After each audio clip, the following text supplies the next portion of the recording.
बिस्मिल्लाहिर्रहमानिर्रहीम अस्सलाम वालेकुम डियर फ्रेंड्स, मैं हूं दानिश ब्लोदर आपकी खिदमत में एक और अच्छी वीडियो लेके हाजिर हूं। इस वीडियो में हम आपको बताएंगे कि अगर आपके बैग जो रेयर शॉक्स हैं, अगर वो किसी वजह से पंपिंग नहीं कर रही या किसी वजह से हार्ड हैं या उनका स्प्रिंग टूट चुका है या किसी कोई और प्रॉब्लम है, तो आप उनको कैसे सॉल्व कर सकते हैं ताकि आपको ड्राइव में कोई परेशानी और मुश्किल पेश ना आए। अगर आपको मेरी ये वीडियो पसंद आए तो इसे लाइक शेयर और कमेंट जरूर कीजिएगा और उसके साथ साथ मेरा चैनल सब्सक्राइब करना मत भूलिएगा। बेसिकली चलते हैं वीडियो की तरफ। तो बेसिकली आपको बता दूं, ये शार्क का स्प्रिंग टूटा हुआ है अंदर से, तो ये शार्क अब बिल्कुल काम नहीं कर रहा। ठीक है, तो न्यू स्प्रिंग भी मैंने आपको दिखाए हैं। ये होंडा CD70 के जो से ना शॉक्स हैं। तो सबसे पहले तो हमने इस शॉक के जो से ना नट वगैरह खोल लिए हैं और इसमें अब हम स्प्रिंग रखेंगे और आपको इनको नरम करने का एक फार्मूला ऐसा बताएंगे कि आप भी देख के हैरान हो जाएंगे। तो ये स्प्रिंग तो इसके ऑलरेडी टूटा हुआ है, एक साइड का स्प्रिंग टूटा हुआ है और ये इसका जो पंप है, ये पंप के ऊपर स्प्रिंग आता है। ये स्प्रिंग जो से शॉक होते हैं, इनके स्प्रिंग अंदर की तरफ होती हैं। बाकी जो CD70 के शॉक्स आते हैं, चाइना 70 के, वो बाहर की तरफ होते हैं, वो आपको बाकायदा नज़र आते हैं। ये शॉक आपको नज़र नहीं आ सकते। तो ये शॉक्स हमने नरम वाले शॉक्स लिए हैं ताकि इसके पंपिंग में ज़रा सी भी प्रॉब्लम ना हो। तो इस वजह से हम इसके शॉक टूटा हुआ था तो दोनों चेंज करेंगे। शॉक्स हमने बिठा दिए। उसके बाद ये इसका शॉक बिठाने के बाद ये इसका एक कूलर होता है, शॉक कूलर जिसको कहते हैं, रेयर शॉक्स का कूलर होता है।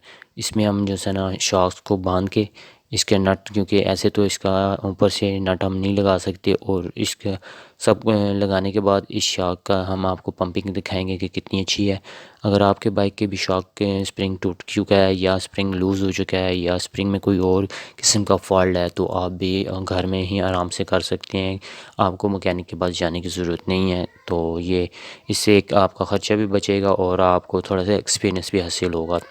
तो ये इसका कूलर होता है, शॉक कूलर इसको कहते हैं। तो ये हमने ये देखें, ये जैसे जैसे टाइट करते जाएंगे शॉक खुद ही बैठ के इसका ये वाली साइड ऊपर आती जाएगी, जिसके ऊपर हमने इसके नट वाली साइड लगानी है। अभी मैं आपको वो भी दिखाता हूँ। ये देखें, ये इसके ऊपर लगा के ये इस तरीके से हम लगा के इसको बाहर की तरफ खींचेंगे तो ये सारा इस तरीके से बाहर निकल आएगा। तो ये इसके आगे एक नट होता है, इस नट को आपने पकड़ के रखना है और बाहर से टाइट करना है ताकि आपका शॉक जो है ना सही तरीके से टाइट हो जाए और लूज़ ना रहे। लूज़ रहा है तो शॉक आपका जो ज़ाहिर बात है जब आप ड्राइव कर रहे होंगे तो उसमें आवाज़ से वगैरह करेगा।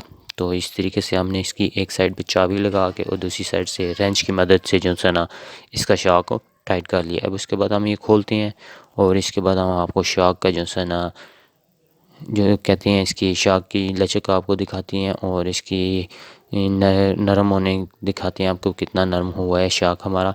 एक स्प्रिंग चेंज करने से जो है ना आपके शॉक दोबारा से जवान हो सकते हैं। तो आपके बाइक में भी अगर स्प्रिंग का मसला है या शॉक में कोई ऐसी वैसी प्रॉब्लम है तो आप उस शॉक को लाजमी चेंज करें और रिपेयर कराएं। ये देखें, इसका शॉक इतना नरम हो गया है, जब ये बाइक के साथ फिट किया जाएगा तो ये बहुत ही नरम होगा। अब दूसरा शॉक आ जाता है। दूसरे शॉक हमने प्रॉपर खोलना आपको बता रहे हैं। इस तरीके से शॉक रख के इधर आप जो है ना एक्सेल भी रख सकते हैं। हमने चौरस मुंह वाला पेचकस रखा हुआ है, आप एक्सेल भी रख सकते हैं या कोई भी चीज़।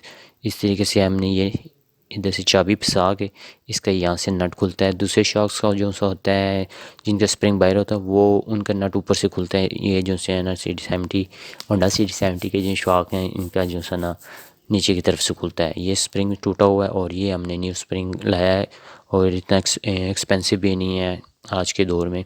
तो आप स्प्रिंग अपने शॉक्स के लाजमी चेंज कराएं ताकि आपको जो है ना प्रॉब्लम ना हो। शॉक स्प्रिंग लगाने से पहले आपको मैं ये फार्मूला बताता चलूँ कि स्प्रिंग आपके खुश्क होते हैं ना, तो उस वजह से शॉक स्प्रिंग को जो है ना कोशिश करें आप ग्रीस वगैरह लगा दें, ऑयल में डिप करके लगा दें, ग्रीस लगा दें तो ज़्यादा बेहतर है। ये इस तरीके से बिल्कुल एक्यूरेट आप स्प्रिंग अंदर डालेंगे। उसके बाद इसकी बोतल लगाएंगे और बोतल लगाने के बाद जो है ना हम इसको दोबारा कूलर के अंदर बंद करेंगे और कूलर के अंदर बंद टाइट करके तो फिर हम ये देखें इसका अभी ये बिल्कुल लूज़ है। तो इसको हम टाइट कर जैसे जैसे कूलर को हम टाइट करते जाएंगे तो हमारा जो है शॉक खुद ही अपनी जगह पे बैठता जाएगा और दूसरी साइड से उसकी जो सीने चूड़ी बाहर की तरफ आएगी ताकि हम नट इजीली आराम से लगा सकें। तो ये देखें, ये हमने इस तरीके से फिट कर दिया है। उसके बाद जो है ना हम रेंच एक साइड पे लगाएंगे ताकि ये नट जो है इसके अंदर की तरफ होता है ये इसका मूव ना करे। तो इसको मूव ना करे ताकि इसको सही तरीके से हम चाबी की मदद से या आप इसकी किसी भी चीज़ के साथ टाइट कर सकते हैं जिससे आपको ईजी लगे, आप टाइट कर सकती हैं। दोस्तों अगर आपको मेरी ये वीडियो पसंद आई हो तो इसे लाइक शेयर और कमेंट ज़रूर कीजिएगा और इसके साथ साथ मेरा चैनल सब्सक्राइब करना मत भूलिएगा।